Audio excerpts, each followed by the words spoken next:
Sejam muito bem-vindos, sejam muito bem-vindas. Esse aqui é o Papo Jus, o podcast da AJUFESP, Associação dos Juízes Federais de São Paulo e Mato Grosso do Sul.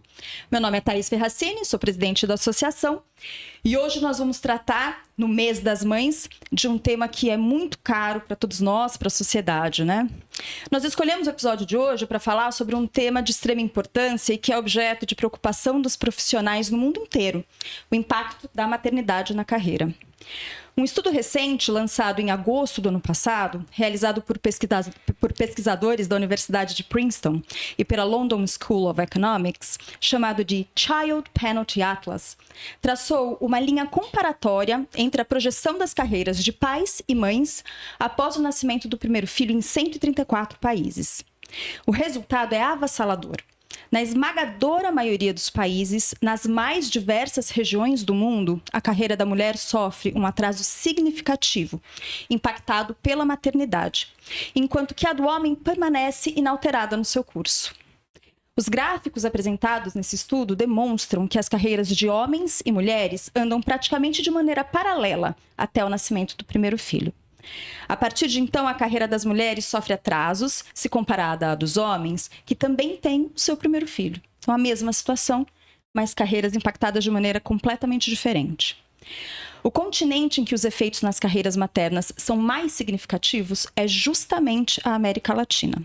No Brasil, a carreira das mães sofre um declínio acentuado com o nascimento do primeiro filho, em relação à do pai, e não há recuperação, ao menos não no período estudado, que foi de 10 anos.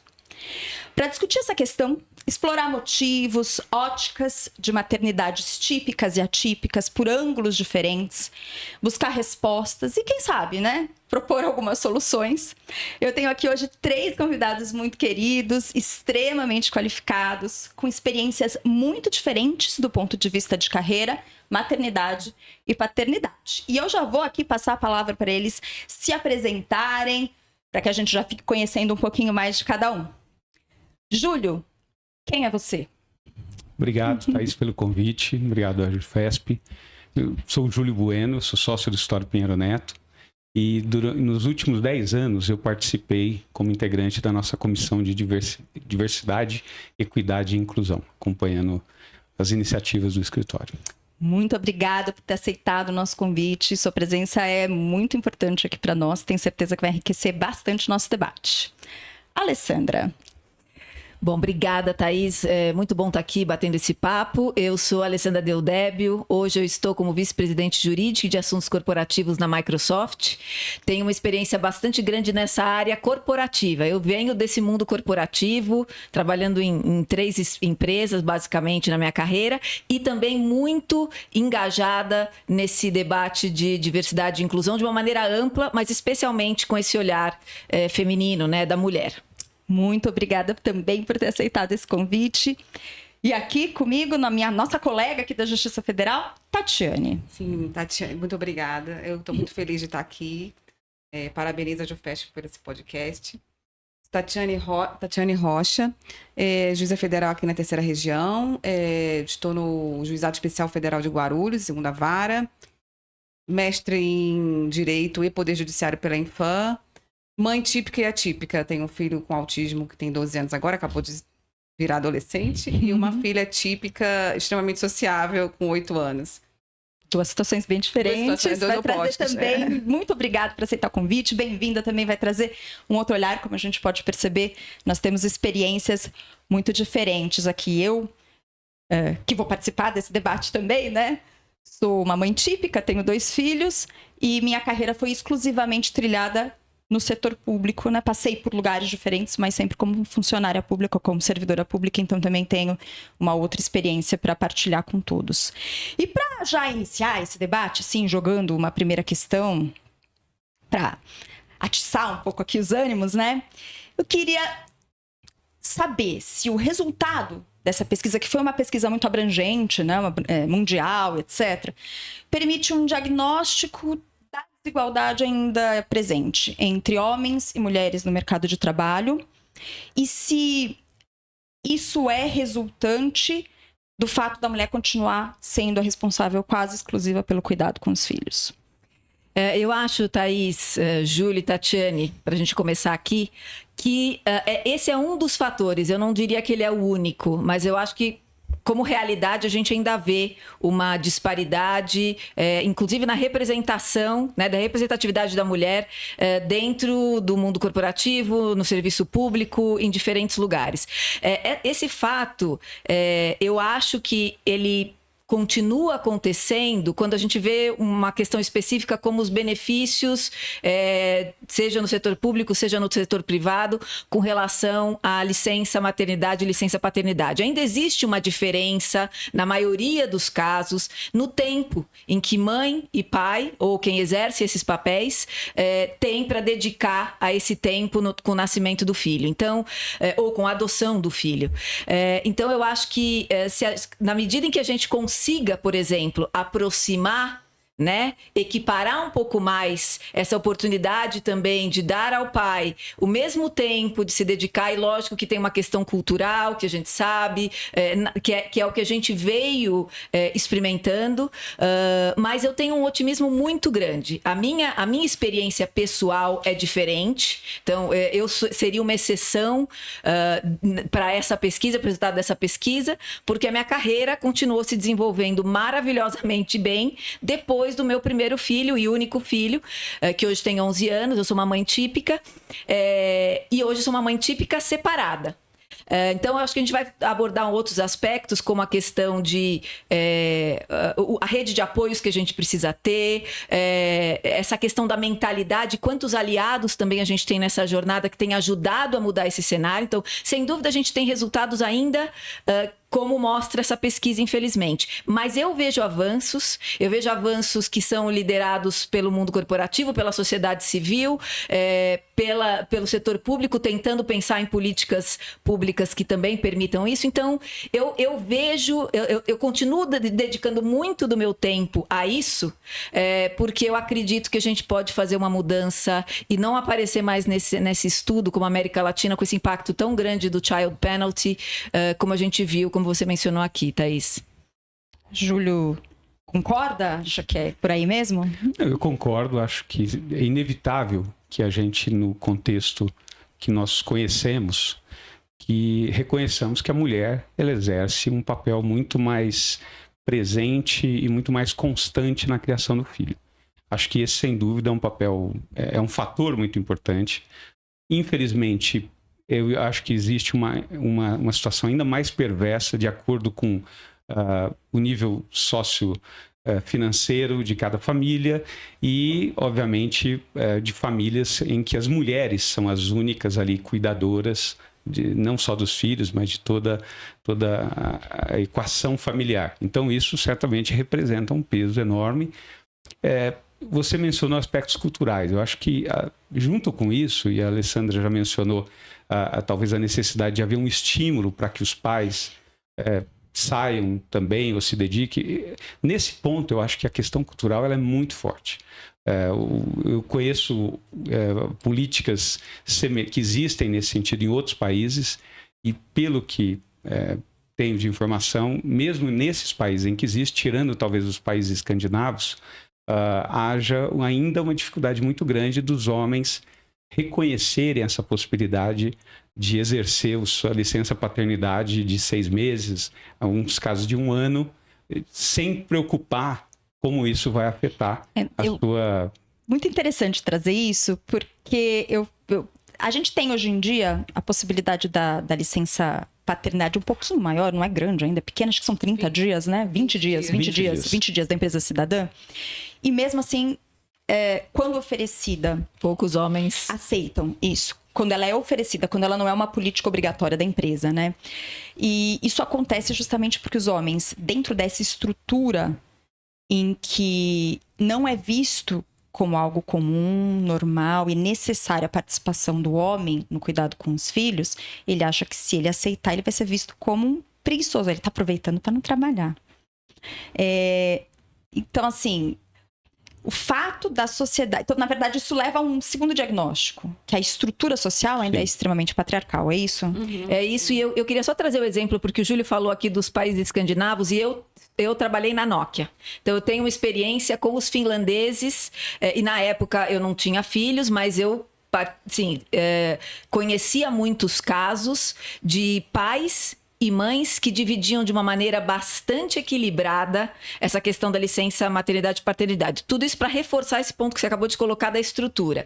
É algo que é mais natural, é visto diferente, a mentalidade é diferente, então já existe uma aproximação maior, ainda que alguns papéis possam ser mais ligados a questões femininas, existe essa parceria que eu vejo mais óbvia, estimulada por uma política pública, mas também por uma educação e uma forma de enxergar a família, talvez diferente do que a gente vive nos países latinos. Eu pegando um gancho do que a Alessandra tinha falado antes e do Júlio também, nessa questão de que a gente não, eu já até falando isso com a Thaís, né? Que a gente não pode usar, eu não uso a minha régua para medir a realidade dos outros, e a nossa realidade, a minha experiência e a sua, é muito diferente da realidade da maioria das brasileiras. E aí eu fui pesquisar, né? Fui ver números, porque eu sou pessimista, eu sou uma otimista que lê estatística. Então, assim, eu gosto muito de ver números, né? E me assustou a taxa de desemprego das mulheres, ela é maior do que a taxa de desocupados do Brasil, assim, chega a 9,6%, e a dos brasileiros como um todo fica em 7%, a dos homens fica em 5%, 4%. Eu fui buscar outras estatísticas que me deixaram de educação, né? Quando chega nessa fase reprodutiva, como a mulher para de estudar. E, inclusive, eu comecei a pesquisar as questões dos cursos que são oferecidos para que elas voltem, e eles existem, né? Sebrae, enfim, várias instituições, elas provocam essas pessoas a voltarem, mas é algo que não é disseminado ainda, não é da cultura ainda. A gente precisa de trazer essa cultura de apoiar, de uma rede de apoio, né? Quase como... entre os indígenas, né, as tribos, eles têm essa questão do...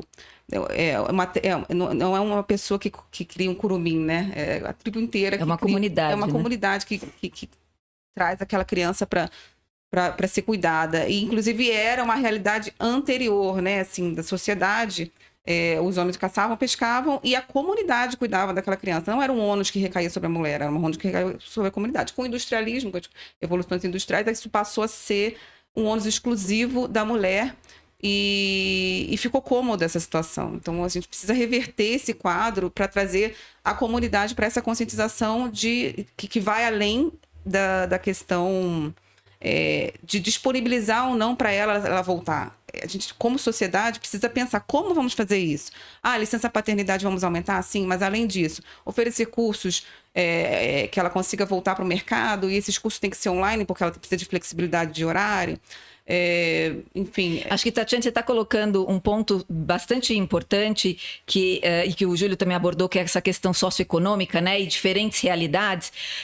Para além dessa questão do benefício, você está falando de cursos, eu quero trazer um pouquinho desse olhar amplo do que as empresas vêm fazendo, porque na pandemia a situação da mulher piorou muito. Sim, então, o nível exatamente. de desemprego afetou muito mais as mulheres nesse sentido, que tiveram que, né, voltar para casa, enfim, ficar, e algumas começaram a empreender. Então você vê o empreendedorismo começando ali, muitas vezes fazendo, né, enfim, bolos e outras coisas, mas essa questão da flexibilidade eu acho que é essencial.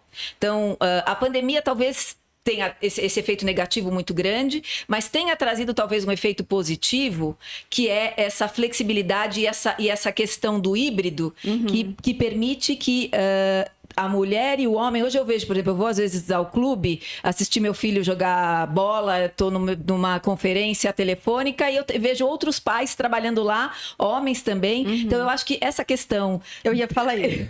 A gente às vezes se pega num discurso que ele em si mesmo é paradoxal. Porque a gente fala, não, porque tem que flexibilizar para a mulher, porque a mulher precisa ter mais... Quando a gente faz esse discurso, a gente está reforçando o machismo estrutural. Porque é só a mulher que precisa de flexibilidade? Não. Porque se essa flexibilidade existisse como um todo, homens e mulheres têm que compartilhar as responsabilidades de cuidado. Mas eu vejo isso acontecendo um pouco mais hoje. Eu acho que teve esse efeito.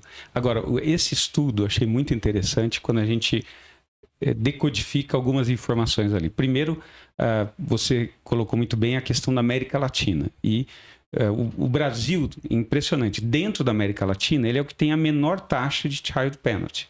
Ele é 35%. Sendo que a maioria dos países da América do Sul chega a 39%, a 42%, na Espanha 38%, Portugal já é bem menos.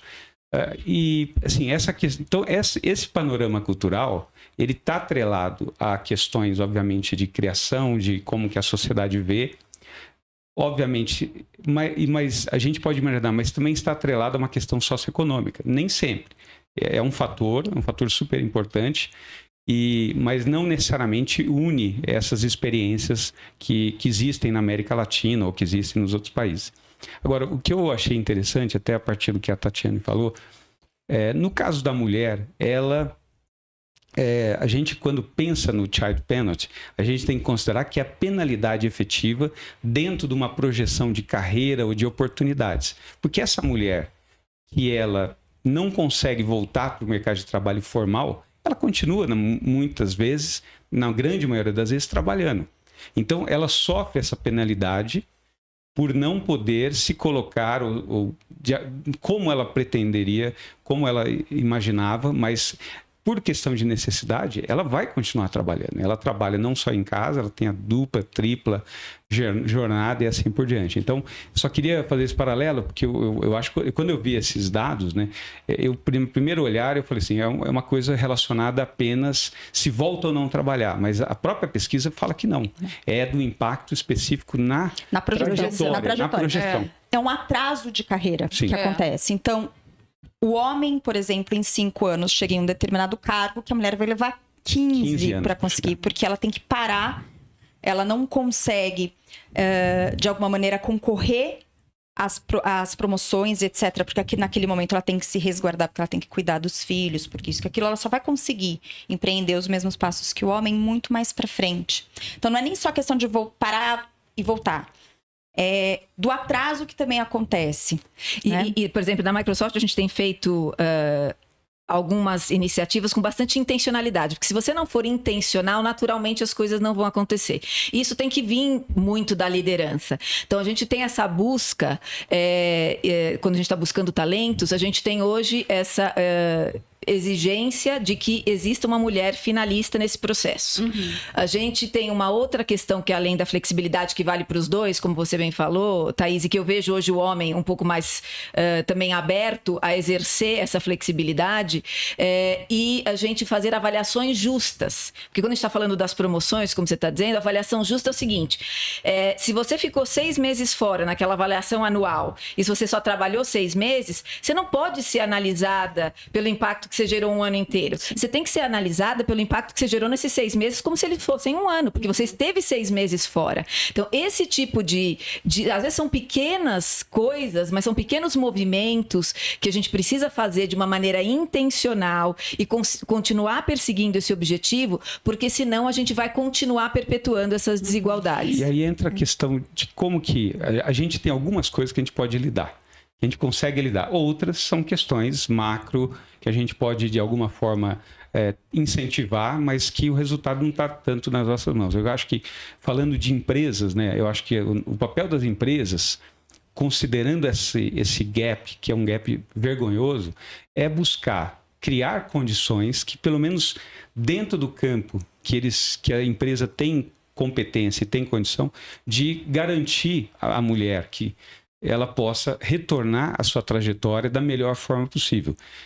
Pode não ser absolutamente perfeita, adequada, mas a busca disso tem que ser feita. No nosso caso, por exemplo, a gente, além da licença maternidade estendida por sermos uma empresa cidadã, a mesma coisa da licença paternidade, a gente tem 2 iniciativas que são financeiras, especialmente.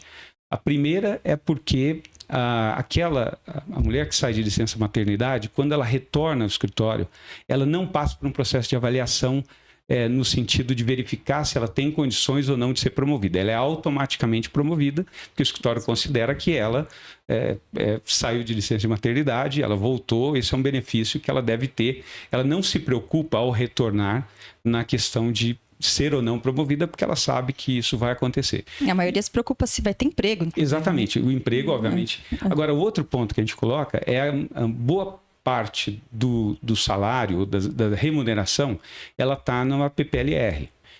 Nós garantimos a PPLR de quem retorna com base nos últimos 3 anos. Então, isso é super importante. São pontos para quem tem renda variável, né? Para falar assim, eu vou poder voltar, na questão financeira eu vou estar segura, mas eu vou poder voltar sem aquela pressão de saber o que eu vou ter que demonstrar rapidamente para poder ser avaliado. Perder o meu lugar, tá ali. Seu Sim. lugar está ali, você vai ser promovida dentro do nosso sistema, que é o sistema de lockstep. Então, todo ano você tem que buscar a promoção ou não, e então isso dá uma segurança para que a pessoa possa sair e retornar. Até porque a gente precisa lembrar o seguinte, né? Perpetuar a espécie é uma necessidade, não é? Organicamente, só a mulher pode fazer isso. Então, a gente precisa, como sociedade, compreendendo isso, dar ali todos os mecanismos para que isso aconteça da forma mais natural e tranquila possível, para o benefício de todos, não só da mulher, mas das famílias e dos filhos que estão aí por vir, para que eles possam também ser bem criados, porque não adianta, a partir do momento que você coloca no mundo, uma série de cuidados precisam ser ali realizados por um período longuíssimo de tempo. Essa criança, ela precisa ser. Essa perpetuação, ela se faz no sentido de que a mulher vai trabalhar e aí uma outra mulher fica como cuidadora, vai trabalhar, deixa de trabalhar e vai deixar como uma vizinha. E quando eu falei aquela história do curumim, porque é uma realidade, as sociedades, elas viviam em comunidade e havia uma ajuda mútua. Hoje a gente não fica mais, pelo menos eu, né? Tem migração dentro do país, então as pessoas não estão mais perto da mãe, do pai, não tem mais aquilo de você construir uma casa nos fundos. Então, as famílias estão só, tá muito solitário para a mulher. Elas estão longe do pai, da mãe, longe da família. Então, assim, como política pública, algo que parece que é óbvio dizer, mas que não é totalmente implementado, é a creche em período integral. Isso é um direito básico da mãe, ela poder trabalhar em paz. Porque ela não tem com quem deixar, ela vai deixar com quem? Com a vizinha, pagando uns R$50, um valor que não cuida de uma criança, entendeu? Então, assim, essa política pública de criação de creches de qualidade, pelo menos para a primeira infância, ela conseguir trabalhar em paz... eu acho que seria uma das primeiras políticas, além da questão da licença paternidade. E questões básicas, né? Por que numa entrevista de emprego da mulher em idade reprodutiva é pergunta padrão, tem filho, não tem filho, se não tem filho, quando vai ter filho e etc. Fizeram para você? Para mim fizeram. Na minha carreira. Nós não fazemos mais. Pra gente... Serviço público acaba que não. Serviço público não. É que tem algumas coisas, né? De fato, é verdade. Mas o mundo corporativo ainda como uma coisa natural. E eu me pego lembrando dessa entrevista e nem questionando tanto naquela... Assim, porque faz muitos anos até, né? Faz mais de 20 anos isso. Mas eu me lembro que foi uma coisa natural. Você tem interesse em ter filhos, em constituir família? E aí vem de novo essa perpetuação dos estereótipos. Perfeito. Pro homem é feita essa pergunta, porque ele também vai ter filho. Sim. Ele também vai ter filho, ele também tem que cuidar do filho. Essa pergunta pro homem, esses dias eu estava refletindo sobre uma pergunta que eu já vi fazendo pro pai dos meus filhos, que a gente tem uma distribuição bem equânime lá, inclusive porque ele é servidor público também, ele tem condições especiais de trabalho justamente porque eu tenho um filho autista e nós temos condições especiais de trabalho para as terapias da criança, né, agora adolescente.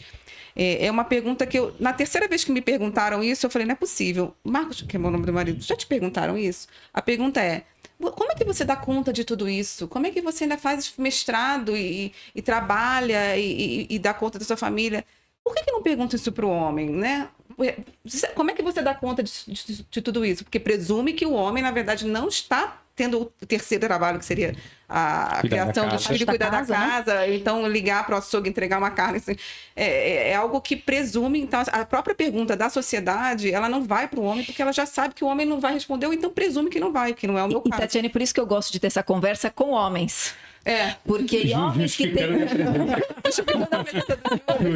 Porque eu acho que a gente precisa dos aliados, desse outro olhar, e lógico, porque existem homens que estão, seja no mercado de trabalho, como tem essa consciência talvez maior da importância desse papel, e que podem ajudar a transformar um pouco da situação que a gente vive, justamente por isso, reconhecendo, e por isso que eu falei, eu entendo o ponto que você trouxe, Tatiana, é muito importante, porque a nossa história é uma história de 1% ou 0, alguma coisa da população brasileira que não está representada no estudo, muito provavelmente, porque a gente teve outras vantagens, a gente sai de um lugar muito diferente.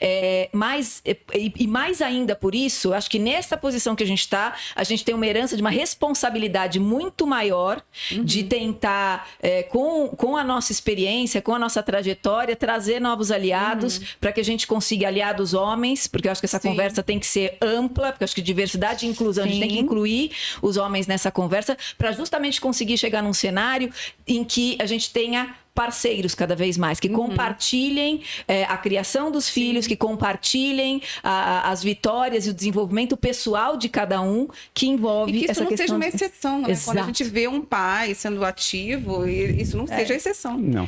Se não seja algo tão comum. A sociedade não pode achar que aquilo é estranho. Não, aquilo ali é normal. Eu tenho... Nossa, o pai dele ajuda tanto. Né? Ajuda a palavra aqui enriquece.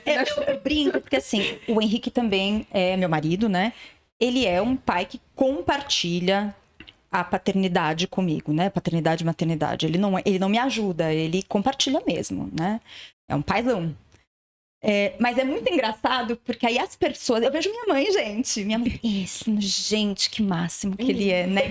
Porque ele é um baita pai. Ele é o pai como deveria ser. Isso, que como todos deveriam ser. Claro. Mas pra ele é uma qualidade extrema que eu também sou uma baita mãe. Mas eu acho que aí entra... a gente vai falando e vai aprofundando ainda mais. Eu não vou dizer que é um preconceito, não sei qual que é a palavra dele, mas aprofundando o estereótipo, exatamente, da questão cultural. Então, eu acho que, primeiro, essas perguntas, isso mostra um recorte muito machista, muitas vezes misógino, que existe e que muitas vezes não é identificado, né? Quando você falou, parecem coisas naturais, mas não são naturais. Qual que é a relevância de saber se a mulher, aos 22 anos ou qualquer idade, pretende ou não ter filho para fim de ser contratado? Isso. Agora, o que a gente também tem que perceber é que, nós somos muito privilegiados, nós trabalhamos em empresas que têm essa preocupação e tem não só política, mas tem condição de oferecer isso num espectro, eu diria, organizado. Você mencionou a questão da creche, nós temos um programa no escritório para pais e mães, qualquer um que tenha filho, tem um bônus para receber por filho para pagar a creche. Então, pode ser a mulher que trabalha no escritório, ela tem 3 ou 4 filhos, pode ser o homem, ele pode ter 3 ou 4. Isso é feito. Isso ajuda e tem um peso muito grande. O que eu senti falta, Thaís, na Child Penalty, eu procurei, não sei se você identificou, é o recorte racial. Eu acho que quando a gente aprofunda, olhando a tua interseccionalidade, você vê quem mais sofre em tudo isso também é aquele grupo de mulheres negras e com uma condição social, econômica mais desafiadora. Sim, então, com baixa escolaridade, você puxar cada uma dessas camadas de interseccionalidade, elas ajudam a compreender a profundidade desse problema. Sem dúvida. O problema é muito maior, não entre nós aqui que estamos discutindo a questão, mas entre a camada que mais precisa mesmo, né? Mais frágil da sociedade. Isso eu não tenho nenhuma dúvida. Mas só uma curiosidade, assim, que a gente estava falando da pergunta que é feita para a mulher e que não é feita para o homem. Eu queria saber, a gente tem dados que se você pegar o tempo de licença maternidade da mulher, mais todas as demais licenças saúde que ela tira durante a vida, lá, dados do INSS, e os tempos de licença de auxílio-doença, etc., que o homem tira ao longo da vida, normalmente, em média, o homem tira mais tempo de auxílio-doença do que as mulheres. Em geral, porque faz trabalhos, né, manuais, etc., que exigem físico e que se afastam mesmo por doença, etc. Só que ninguém pergunta pro homem assim, você tem problema de coluna? Porque ele também vai se afastar do trabalho. Você joga futebol no final de semana? Você joga futebol no final de semana, que sair dá um rompimento de joelho que são 6 meses. Entendeu? Ninguém pergunta, né? E são dados objetivos. Todo mundo pode ter que se afastar do trabalho eventualmente por questões de saúde. A mulher que vai procriar vai se afastar por causa do filho. né? Então, de novo, é tudo um pouco enviosado. Mas foi só mais, assim, uma curiosidade que eu ouvi isso, né? Vi esses dados esses dias e achei interessante. E eu acho que nesse sentido, quero voltar para um ponto que a Tatiane trouxe também, mas que eu acho que quando te ouvindo falar, Thaís, me vem a questão educação. E aí, porque aí tem esse tema do socioeconômico, das oportunidades diferentes, do recorte racial. E num país como o Brasil, dessas diferenças, né, em que a gente tem um Brasil muito sofisticado e um Brasil miserável e sem oportunidades, eu acho que traz pra gente que é privilegiado e sai de um outro lugar a responsabilidade do lugar que a gente está, usar talvez muitas vezes, eu tento usar a Microsoft muitas vezes como uma plataforma para conseguir levar educação, treinamento, mais oportunidades e investir nisso, muitas vezes mentorar também mulheres em diferentes programas para ajudar a que essa nova geração que vai entrar em algum momento no mercado de trabalho enfrente um cenário melhor, porque vai estar um pouco mais preparado. Então, às vezes a gente não consegue fazer isso sozinha na pessoa física, mas dos lugares que a gente está, como o Júlio mesmo falou, no escritório, na empresa, vocês no setor público também, de uma maneira, eu acho até direta, eu ia falar indireta, mas eu acho que é até direta, conseguir contribuir para exigir um pouco esse papel, e eu acho que essas novas gerações têm feito isso bem. Exigir esse papel mais social, de responsabilidade social, de reparação, às vezes, quando é o caso, e que eu acho que passa muito pelo treinamento, pela educação, porque daí você parte de um lugar que você começa a ter um pouco mais de oportunidades aproximadas, eu diria, e começa a mudar o cenário. Eu achei bem interessante o que a Alessandra falou e fazendo até um retrospecto da minha carreira. Eu entrei no escritório em 89, estava no 3º ano da faculdade, e desde o início eu trabalhei com mulheres, sócias mulheres, super poderosas, presentes, e essa foi a minha trajetória no escritório, desde o início.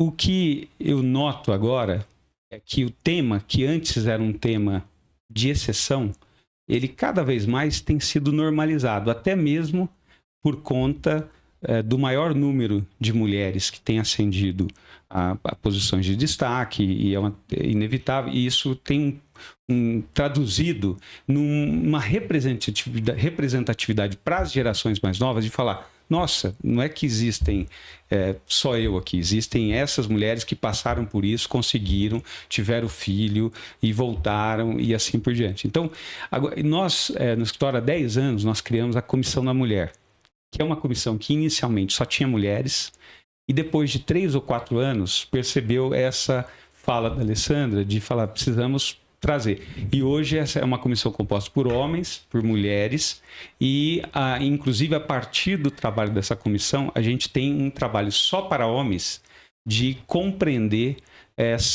um treinamento, um workshop feito por um homem para compreender um pouco mais as idiosincrasias da diferença de gênero. É um exercício super interessante.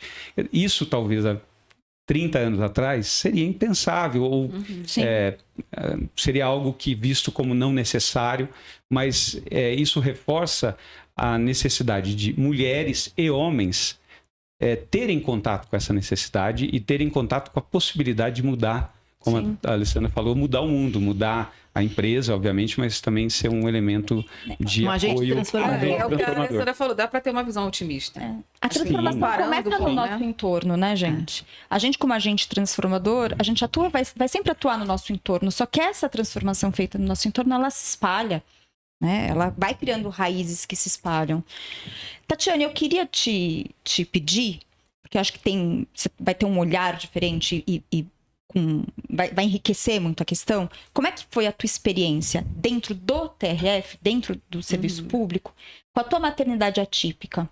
Né? Como é que foi o acolhimento? Como você sentiu isso? Primeiro, situar a situação do meu filho, né? Meu filho está com 12 anos, ele nasceu e não falou até os 4, 5 anos, e a gente ficou nessa busca de diagnóstico.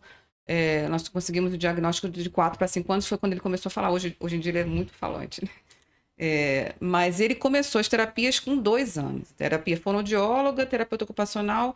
Com 4 anos ele já fazia 3 terapias, com 5 ele já fazia 5 terapias. Em 2018, eu vou dar um recorte de uma situação específica, né, que eu tive o suporte do tribunal e que foi essencial para mim. É muito difícil para a mulher promover, né, assim, no judiciário. Tem até uma fala da ministra Carmen Lúcia explicando isso, né? Porque a mulher chega em casa para falar que vai promover e a família fala, meu Deus, porque a promoção na Justiça Federal você vai para o interior, é o inverso, né? Você volta para o interior. Parece penalidade. A família acha, não, você foi penalizada que você foi lá para o interior. E a gente precisa ir para o interior para poder depois voltar. E em 2018, meu filho estava com 6 anos, mais ou menos, teve uma promoção, eu já tinha declinado de 1 ou 2 promoções, justamente pela condição dele, porque o autista ele é muito apegado à rotina, ele é um aluno de inclusão, então, assim, a minha segunda filha, ela é típica, eu não tenho preocupação de escolher a escola dela, eu escolho a escola dela que eu acho que é a melhor escola, eu acabo botando os 2 na mesma. Mas existe a preocupação de, apesar de a lei exigir a inclusão, né, de uma criança, né, com um acompanhante específico, né, que é uma tutora específica, com o PEI, que é um programa especializado para ele, não é fácil assim, é muito difícil. Se eu penso assim, se é difícil para mim, eu imagino como é que não é difícil para as outras mães. E eu pensava, nossa, eu vou mudar de rotina, eu vou para o interior. Aí veio a possibilidade de eu ir para Franca, que é uma cidade muito boa no interior. Eu falei para meu marido, olha, vamos, e é uma decisão familiar, né, vamos. Ele também teria que fazer viagens para ir para São Paulo, porque o cargo dele era em São Paulo. E nós fomos. E por vários momentos eu me arrependi, porque foi muito difícil a estruturação dele nas terapias, na escola. Para vocês terem uma ideia, em 2019, que foi na véspera da pandemia, ele já estava indo para a 3ª psicopedagoga que não acertava. Então é como se fosse uma orquestra. Tem que estar todo mundo alinhado. E quando eu saí de São José dos Campos, que era o lugar que eu estava antes, em 2018, estava tudo alinhado. Então ficou aquele arrependimento, né? A gente, um pé em cada canoa, carreira, mãe. E aí veio a pandemia, e aí quando a gente acha que não pode piorar, piorou, né? Porque se ele era uma criança de inclusão que tinha um acompanhamento especializado, eu em casa, nas aulas online, eu tinha que ficar com ele, ou eu e meu marido, integral. E foi muito difícil a pandemia para ele, porque ele interrompeu todas as terapias, ele deu uma regredida bem grande. E aí veio a remoção de volta, né, de setembro de 2020. E a vaga era aqui em Guarulhos, no juizado especial. Eu vim para cá e pedi autorização do tribunal para voltar para São José dos Campos, que era a cidade que eu estava antes. Eu pensei, bom, eu vou voltar e fazer tudo como estava exatamente antes, vamos ver se ele consegue evoluir. E eu fiz isso, o tribunal autorizou, até porque pela quilometragem a gente pode, né? É uma distância que às vezes é menor do que quando você está em São Paulo, você quer atravessar na Dutra ali. E ele voltou exatamente para as mesmas terapeutas, para a mesma escola que ele estava antes, né? E ele começou a evoluir. Mas aí eu ouvi até das terapeutas de São José dizendo, olha, se você não tivesse ido, ele não teria regredido, porque ele chegou a regredir um pouquinho.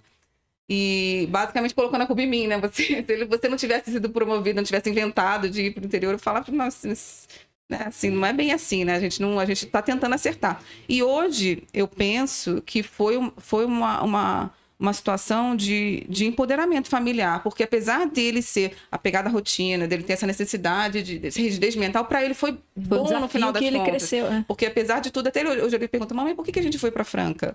Ele não entende direito por que a gente foi para Franca. Mas ele, no final das contas, ele cresceu muito com isso, porque ele entendeu como foi difícil para ele sair da rotina e como foi fácil, como foi difícil voltar. E, enfim, foi um aprendizado para a família, né? A família se fortaleceu.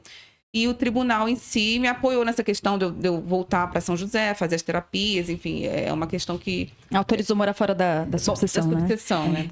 Isso é muito bacana. Agora, Tatiane, queria te falar 2 coisas aqui que eu estava te ouvindo e... 2 pontos. Eu e a Thaís temos filhos na mesma sala com uma menina que tem síndrome de Down. Então, a gente, de um olhar, né, de fora, consegue... entender um pouco, compreender um pouco esse cenário que você descreveu, mas queria trazer um pouco da riqueza que a Mari, que é a aluninha, amiga do Henrico e do Dani, trazem para todos, para o entorno. Quer dizer, ela aprende, eles aprendem, eles são uma sala... muito especial também por isso, pela oportunidade que eles tiveram de desenvolver outros recursos. Então, isso eu digo hoje o seguinte, antes de perguntar se essa escola é boa ou não, eu falo para outras mães, veja se tem alunos de inclusão Veja se tem alunos com Down, com autismo, cadeirantes. Por quê? Estudar matemática, a criança vai aprender um dia inglês, ela vai aprender. Agora, humanidade... É isso que eu ia dizer. Tem É ser ser Tem que ser em humano. casa e na escola. que ser em Aprender, casa, é. é uma sociedade. E a gente se pergunta, quando eu era criança, nossa geração, com quantas pessoas você estudou que tinham alguma Diferentes necessidade de você. diferente de você? Zero. Zero. Então, assim, a minha esperança, voltando para o otimismo, é que está melhorando. Tá melhorando. Porque essa geração vai crescer e quando ela chegar numa empresa, numa corporação, ela não vai ter aquela dificuldade de lidar com o diferente. E ela vai transformar o mundo corporativo também, Sim. num mundo também muito mais humano. E eu queria voltar para o item da culpa, que é, né, a gente carrega... Desde que a criança nasce. Não, acho que a gente nasceu com culpa, né? A maternidade, eu acho que ela só aumenta um pouco. Mas para te dizer que eu até recentemente também fui promovida e o meu dilema foi, eu vou começar a viajar muito.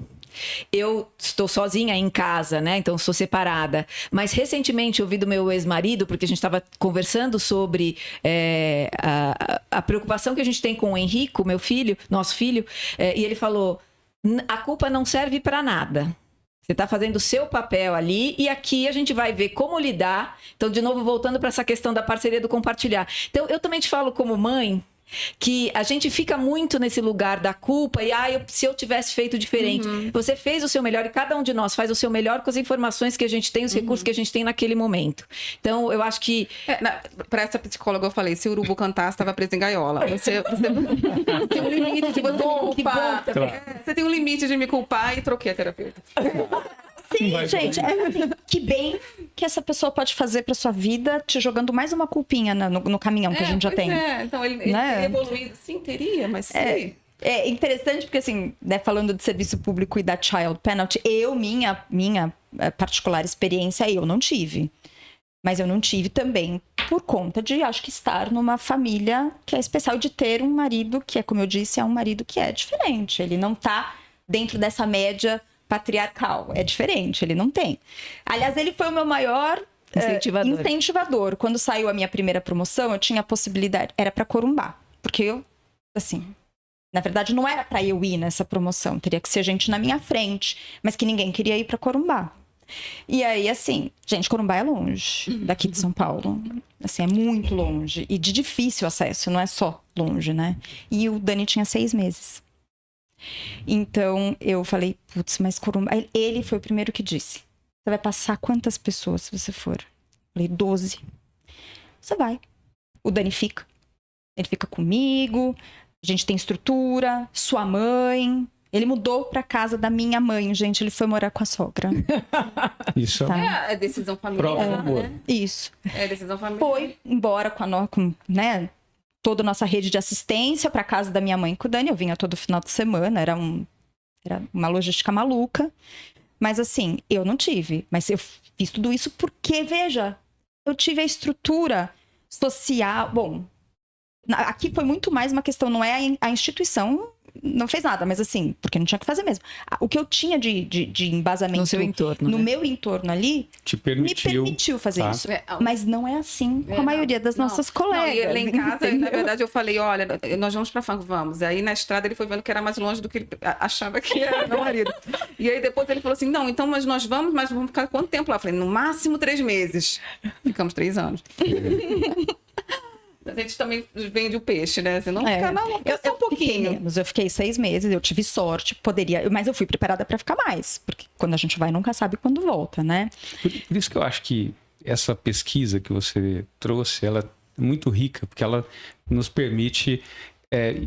existe aquilo que as empresas e as instituições podem fazer para melhorar essa situação. E aí são medidas internas que dão não só aspectos financeiros, de licença, mas principalmente de dar segurança para aquela mulher de que quando ela voltar, ela vai fazer parte do jogo. Eu acho que esse é o principal, partindo da nossa experiência no escritório, a gente quer participar, a gente quer estar nos principais casos, a gente quer... Então, precisamos garantir, quando a mulher volta da licença maternidade, que ela será o mais rapidamente possível e na medida do que ela também quer, porque pode ser que no início mas que o campo está livre e está ali para ela voltar. Eu acho que isso dá um conforto, que é um conforto de valorização da sua capacidade profissional. Quer dizer, alguém que trabalhou 10 anos, que sempre foi muito bem valorizada, ela teve filho, voltou, o que mudou? Mudou nada. Nada. Absolutamente nada. Então, reconhecer isso é um fator de civilizatório, eu diria, das empresas.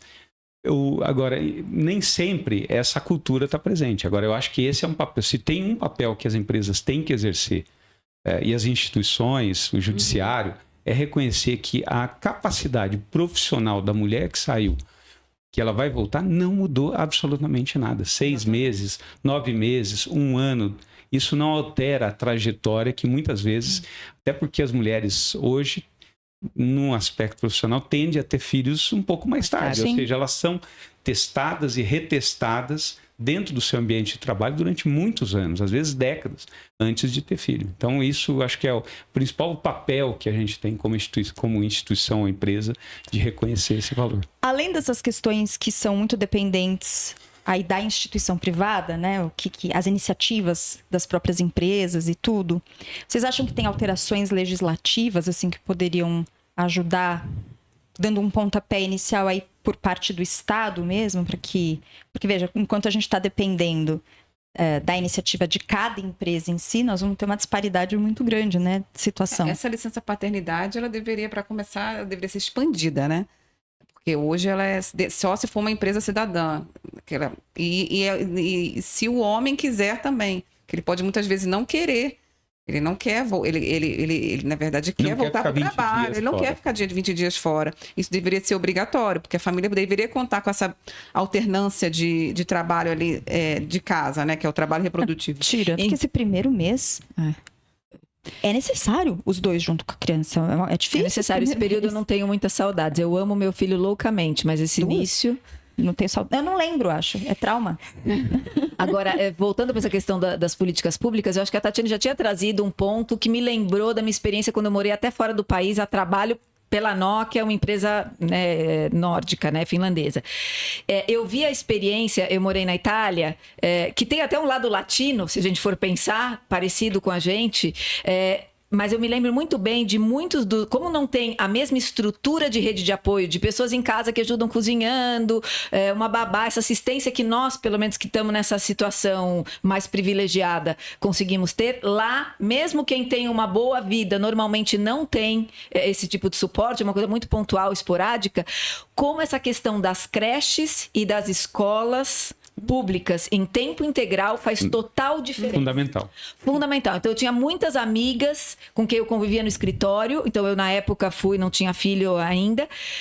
Eu convivia, era isso. Saía cedo, deixava na escola, ia para a empresa, saía 4 horas da tarde, saía até um pouco mais cedo, 4h30, enfim, passava para buscar, chegava em casa, fazia as coisas de casa, inclusive, mas dividido muitas vezes, né, com o parceiro ou parceira. E no final, às vezes ainda do dia, ficava lá, trabalhava mais um pouquinho, mas enfim, eu acho que essa questão da creche que você trouxe, a questão das escolas, né, dessa disponibilidade de você poder ir segura trabalhar e deixar. E como a gente ainda não tem, talvez, isso aqui, o que eu tento fazer é, para essa nossa rede de apoio, ajudar também, para que elas consigam educar, para que elas consigam também pagar o próprio apoio delas, que eu acho que é uma cadeia, que é o que a gente pode fazer enquanto não tem. A gente nem algo maior isso muito na Justiça Federal, porque não tem esse tipo de demanda, mas na Justiça Estadual é comum a demanda de obrigar o município a fornecer vagas. Essa é até uma demanda padrão que tem as defensorias estaduais. Então, é algo que é pedir, como se estivesse pedindo, que não era para pedir, né?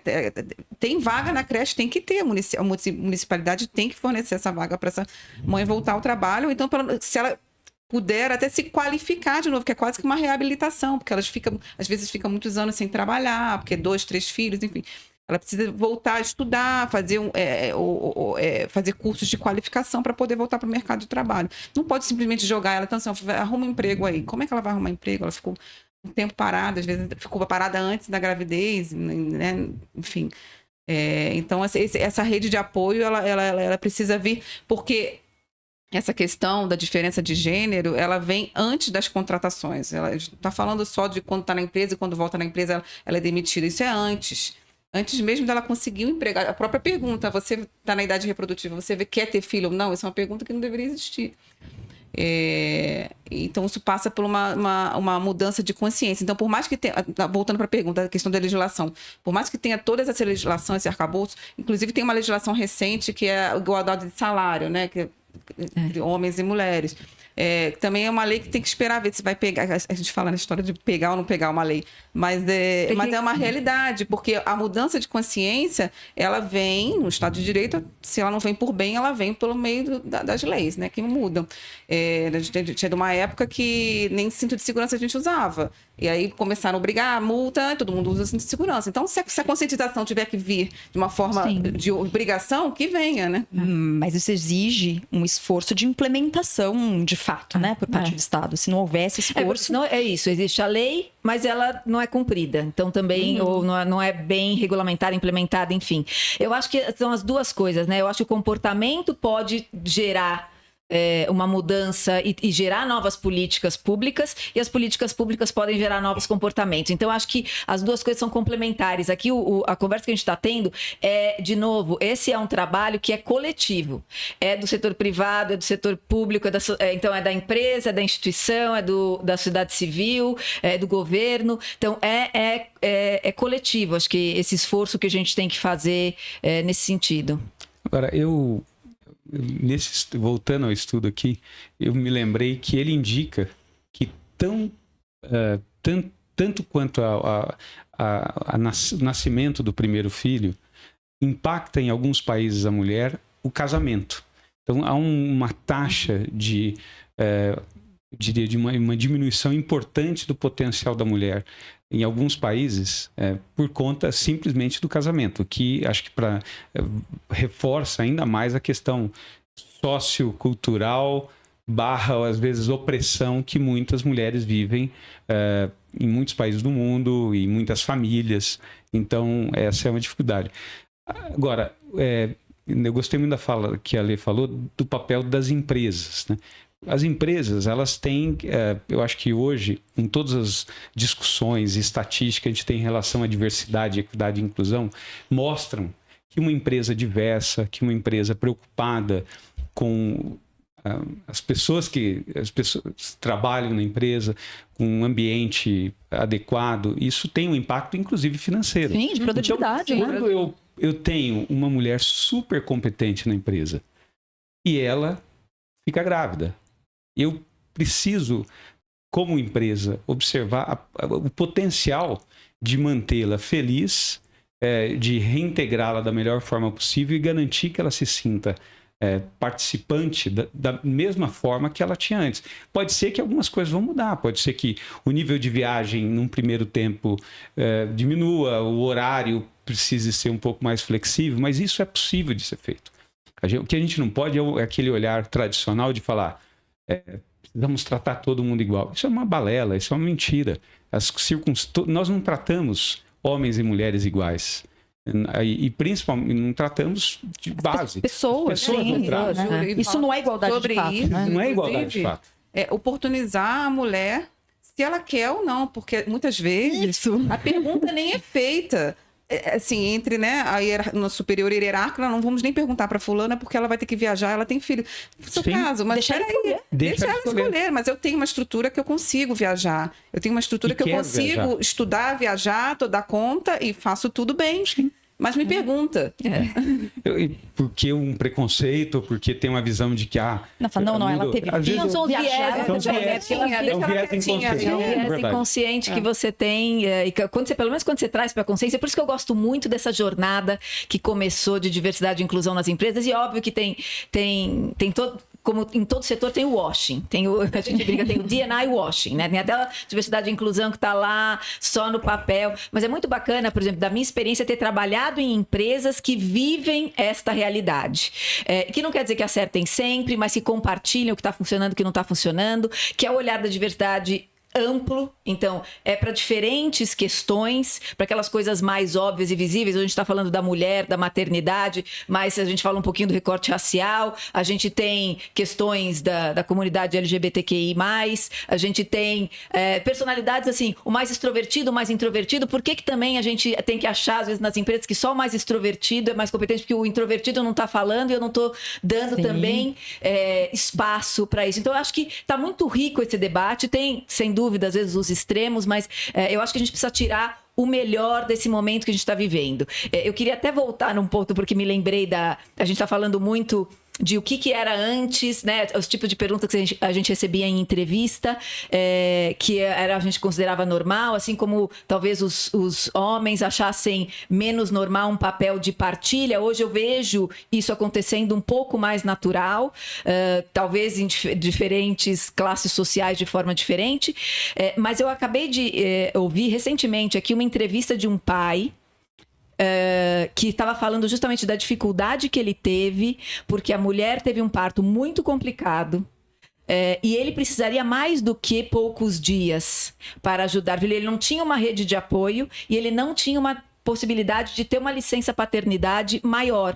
Então a gente vai começar a ver exemplos diferentes, essa demanda, que eu acho que é por isso que eu falei do comportamento gera essa mudança de política pública também, porque a gente tem gerações novas agora que têm uma mentalidade já um pouco mais, talvez, aberta, tiveram experiências diferentes, pensam diferentes, foram expostas a questões diferentes e podem provocar um pouco dessa mudança. Então, eu acho que a questão geracional também aí dessas novas gerações que vêm me trazem esse olhar novo, essa esperança também. Gente, a conversa está maravilhosa. Eu poderia continuar conversando sobre isso com vocês, né? Horas. Mas nós estamos aqui chegando ao fim do nosso tempo. Mas antes de terminar, eu queria que cada um de vocês deixasse, assim, uma mensagem que vocês acham que é importante, que é legal, que é relevante sobre o tema. Júlio? Bom, obrigado pelo convite, obrigado por terem me inserido nessa discussão.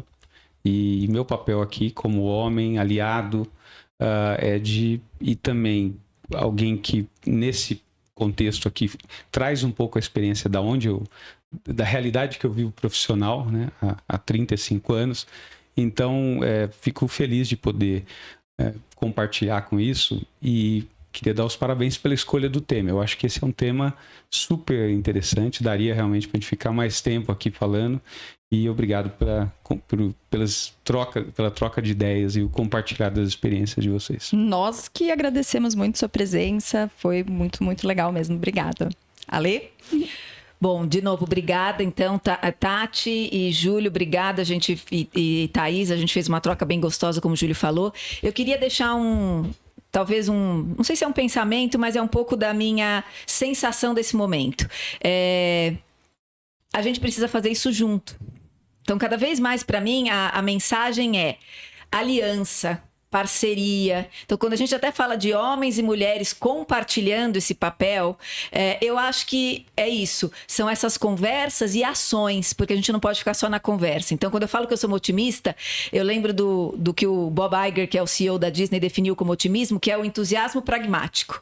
Então, assim, eu tenho essa energia, essa vontade de mudar, um senso de justiça muito alto, e a responsabilidade agora, porque estou num lugar privilegiado, então, além desse otimismo, fazer isso com ação. Sim. Então, é falar e fazer. E trazer todo mundo junto. É incluir, é ouvir a diferente perspectiva. Hoje, acho que a gente está vivendo um mundo muito radical, de muita polaridade. Qualquer coisa que você fala pode ser mal interpretado. Você tem medo de ir no jantar da família e, às vezes, até compartilhar o que você está pensando, porque tudo está muito crítico. Sim. Então, eu acho que trazer esse tema aqui com consciência, com responsabilidade, mas também com alguma leveza de olhares diferentes, experiências diferentes e deixar uma mensagem de otimismo sem excluir ninguém, né? Todo mundo fazendo parte e indo junto, essa é a esperança e otimismo que me move, então, a continuar. Então, eu quero que a gente vá junto. Homens, mulheres, todo mundo, todos os diferentes gêneros, porque eu estou sempre aprendendo também, né? É uma pluralidade hoje de possibilidades.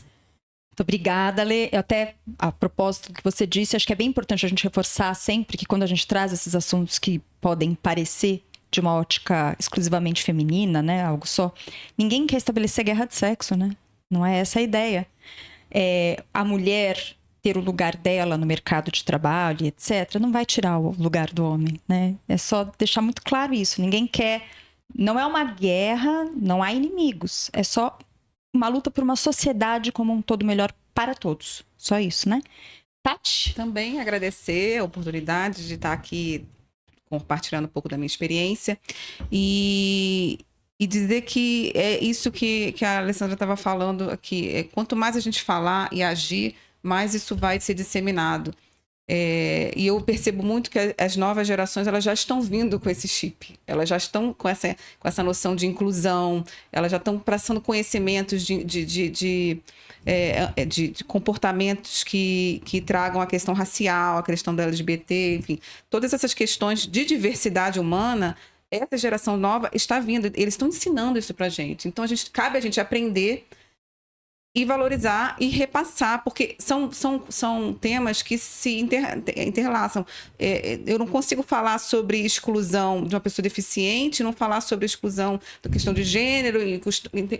São temas que interlaçam. Então, a gente precisa falar e para que, como eu tinha falado, né, não adianta pregar para convertidos, né? A gente precisa falar e falar para quem precisa ouvir. Não basta a gente falar para as pessoas que já têm uma certa, uma open mind para isso. A gente precisa falar para todo mundo que precisa ouvir e de uma forma delicada, conquistando as pessoas para que elas ouçam, porque justamente por essa questão de a gente estar vivendo uma sociedade polarizada e tão radical, a gente precisa trazer com carinho. Explicar com carinho isso, para que a gente consiga, no mínimo, equiparar, porque eu tenho essa visão otimista de que essa geração que estão vindo, elas já vão vir com essa programação. Então, cabe a gente dizer para eles, legal, isso mesmo, vocês estão no caminho e a gente vai estar aprendendo com vocês. E é não sobre concordar, só para finalizar, é sobre respeitar. Sim. Agora, só completando o que você falou, essa geração, ela não é assim por geração espontânea, né? Não. Então, Não, ela assim porque a sociedade melhorou. Acho que é importante a gente perceber isso. Eu né? sou super otimista. Gostei dessa definição que a Alessandra trouxe do Bob Iger, é o entusiasmo pragmático. Com pragmatismo. Eu gosto muito de uma frase do Victor Hugo que fala que não há exército que consiga resistir a uma ideia cujo tempo chegou. Eu acredito que nós estamos vivendo o tempo dessas ideias. E essas ideias, elas estão aqui para ficar, nós vamos modular, aprender a modular isso, mas elas estão aqui, não há como resistir a elas. Então, quando a gente fala de inclusão, diversidade, equidade e inclusão, quando a gente fala nos vários aspectos, racial, de orientação sexual, de gênero e assim por diante, essa é a nossa realidade, felizmente a nossa realidade. Se a gente olhar 10, 15, 30 anos atrás, isso estava muito distante, estava muito nichado. Hoje não. Hoje está nas escolas, está com os filhos, está de modo geral. Então, por isso que eu também sou otimista de viver esse momento em que essas ideias chegaram. Nossa, e com essa mensagem tão poderosa, né? Eu só posso agradecer mais uma vez, assim, eu não tenho nem como agradecer a vocês por virem aqui hoje. Né, perderem o tempo de vocês aqui conosco, né? E então chegamos ao fim de mais um episódio do Papo Jus. Queria mais uma vez pedir a todo mundo, por favor, para se inscrever no canal, ativar a sinetinha para receber as notificações dos novos episódios. Dá aquele like, né? Tô ficando mais... Gente, eu tô achando o máximo esse microfone, essa coisa toda. Aqui, tô me sentindo assim, demais. Então, gente, vamos lá, vamos curtir para ajudar também aqui a expandir o canal. A gente quer falar com mais gente, né? A ideia é essa. Então, nós ficamos por aqui. Até a próxima. Gostei dessa frase do Victor Hugo. Nossa, eu amei.